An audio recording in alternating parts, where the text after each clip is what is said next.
History of Moscow classicism began in the middle of the 18th century with the ambitious project of renovation of the Kremlin proposed by an architect, Vasily Bazhenov. The project never happened. But in the collection of Shusev State Museum of Architecture, we can find a model of the Great Kremlin Palace, which clearly presents designers' ideas. The model, along with the project drawings, allows to imagine the planned ensemble pretty clearly. What did the Kremlin look like when the project began? The front of the building was faced to the river Moscow and looked exactly the way Peter Picard depicted it at his panoramic engraving of 1707 to 1708. The most significant structure of the first half of the 18th century was the Kremlin Arsenal, which was built by Peter I when the Russo-Swedish War was in sight. Starting in the 1680s, at the beginning of Peter the Great's reign, the Moscow Kremlin had lost the role of a permanent royal residence. It was almost deserted, and its buildings started to decay. Construction at the Kremlin's territory was resumed after Peter's death. In the middle of the 18th century, coronation ceremonies of empresses Anna Ivanovna and Elizabeta Petrovna were held in the Dormition Cathedral. During her visit to Moscow, Anna Ivanovna lived in the Kremlin Amusement Palace. And in 1730, she built a one-story wooden winter palace. Later, the building was transferred to Lefortova. In 1749, ramshackle buildings of the old palace were replaced by the new one-story palace, with a front decorated in the style of Barocco. The project was designed by Francesco Bartolomeo Rastrelli. Drastic changes in the architecture of the Kremlin were scheduled for the second half of the 18th century, during the reign of Catherine II. The Empress originally saw Moscow as the driving center for her reforms. Thus, she moved to Moscow a portion of government institutions and initiated the work of the Legislative Commission.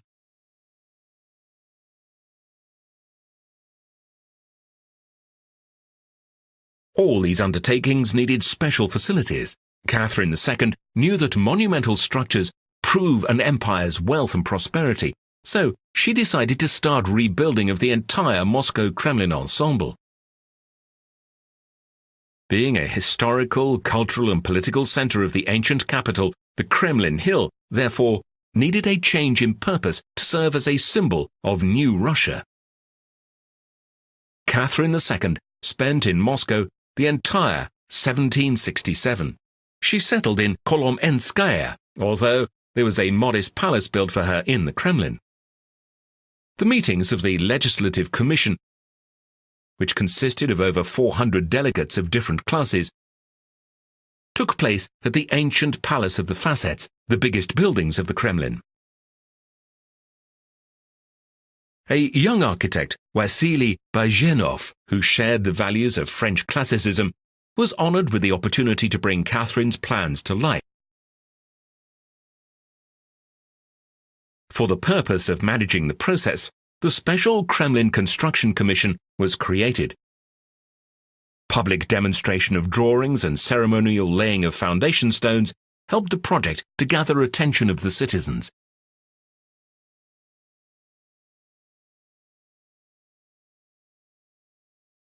Bazhenov developed his ambitious project from 1767 till 1775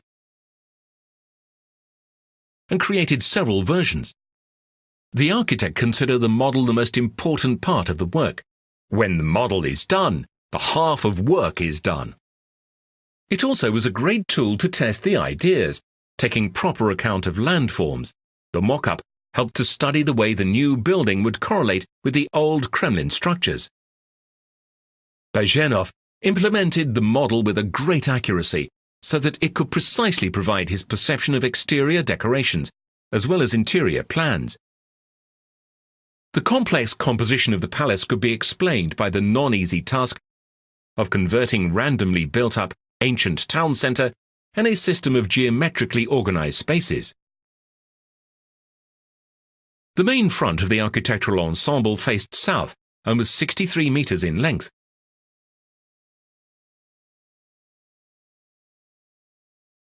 The large forms and clean, expressive surfaces made the palace visible from afar.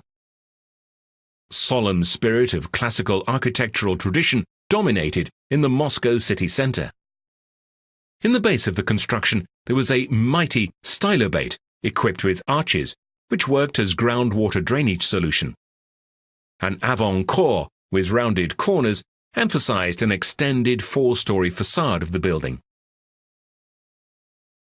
Behind it, there was planned an enormous throne room. The palace wings were rounded too.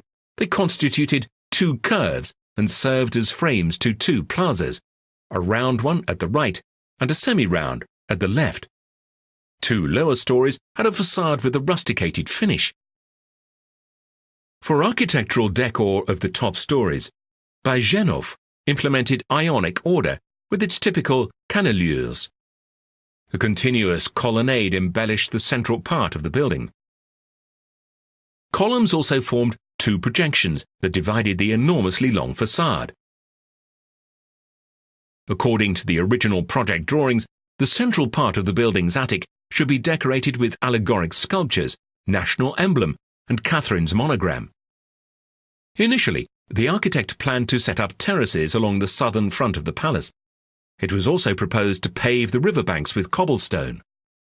From within the Kremlin, there was planned a group of regular-shaped plazas that would have been interconnected by broad streets.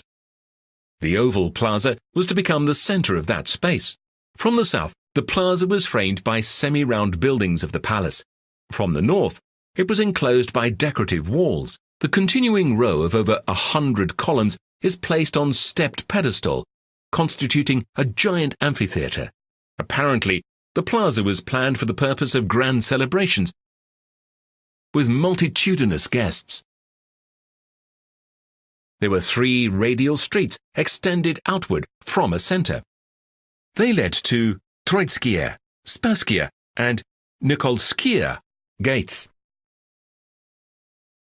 The Triumph Column and 4 statues of winged horses emphasized the importance of the plaza.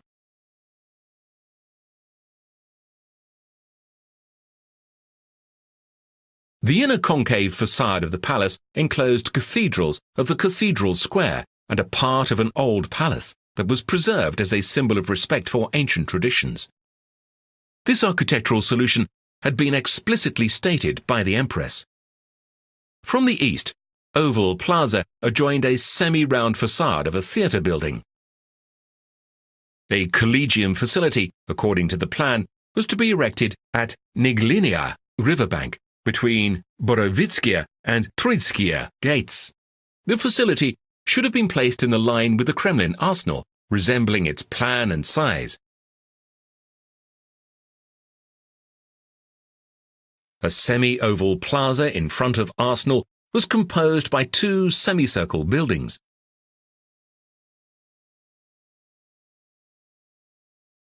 In March 1771, the Empress directed to demolish the southern city wall from Church of the Annunciation till Church of Peter the Metropolitan.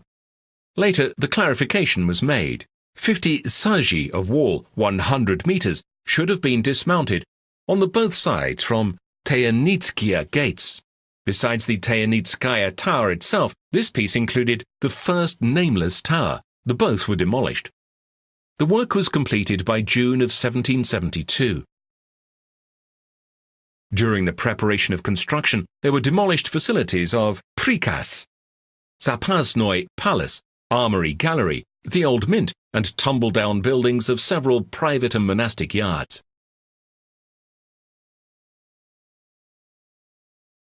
The solemn ceremony on the occasion of earthworks start was held on August 9, 1772. Matvey Kazakov, Bajenov's chief assistant, made a detailed drawing of a renovated Kremlin. At that time, All the precast buildings along the Kremlin Hill had been demolished. The hill itself, along with Moscow River Wharf, had been strengthened. A pontoon bridge connected the area of construction with an opposite bank, where building materials were stored up. The cornerstone laying ceremony took place on June 2, 1773. Kazakov's drawing depicts preparation of the decorations for that solemn moment. A gilded bronze plank that was laid under the foundation contained the following inscription: "For glory of great empire, for honor of this century, for immortal memory in future ages, for adorning of the capital city, for joy and delight of the people, this palace is founded."